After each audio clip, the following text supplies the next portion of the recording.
We're getting used to it because we travel so much, especially over here. It seems like we're here more than we're home.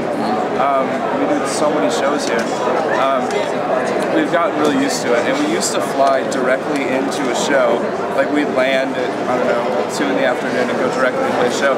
And we realized that the shows always were just kind of weird. So now, as a general rule, we have a day off after we land to kind of force ourselves to get on some sleeping schedule, kind of. But we've gotten a lot better at dealing with.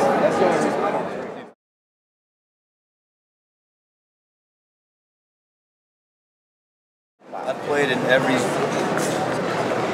played in every state of mind possible to where, I mean, I've played with having food poisoning, I've played with fevers, I've played hungover, and hey man, show must go on. Wow. There's a lot of kids out there paying good money to see you, you know. A lot of times I don't really, these days I don't really go out and get blasted and then play the next day because I don't want to play like shit, I want to play good. These kids fucking come to see you. You want to be your best. You know what I mean? That comes with age, doesn't it? With experience, you understand what you're doing. Sure.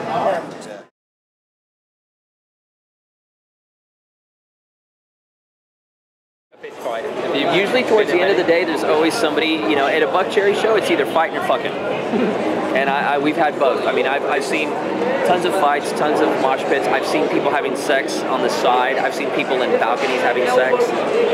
So it's all good, you know. I mean, as far as the band is concerned, when they throw stuff at the band, we never try to feed that fire. Yeah. We just overlook it. Because if you do that to one idiot, his buddy's going to throw something, and then his, you know, so next thing you know, you have all this shit thrown at you, and it's just not cool. Yeah. So, but I mean, if there's somebody, you know, I had an instance where a guy ran up on stage, ran in front of the drum kit, and kind of hung out for a second. Then he ran behind me, and when he ran behind me, I stood up and I pegged him with a stick as he was running. So, you know, you go down. Oh yeah, you get hit in the back with a stick, you go down, and then my tech gently took him off stage. No, not so gently. Yeah, but I mean, if you come into our world, you know, you better be prepared. Yeah, you're gonna get hurt. Yeah, that's kind of your place, isn't it? Exactly. I mean, I would never walk through the front door of anybody's house unwelcome. So don't walk onto the stage unwelcome. You know.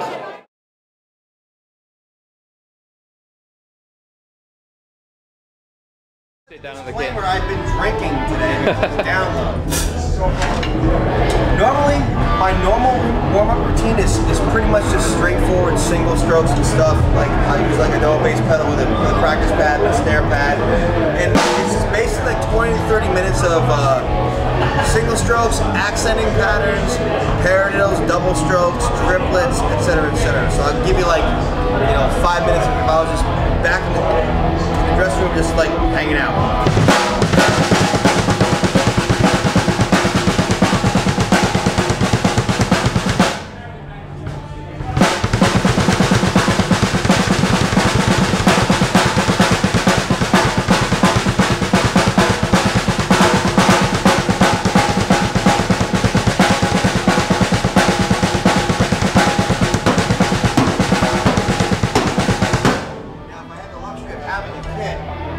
I normally play these patterns where I just accent, notes here and there within the 16th note feel. But if I had toms in a full kit, I just put the accents in the toms. So if I was playing a straight thing like accenting the 1,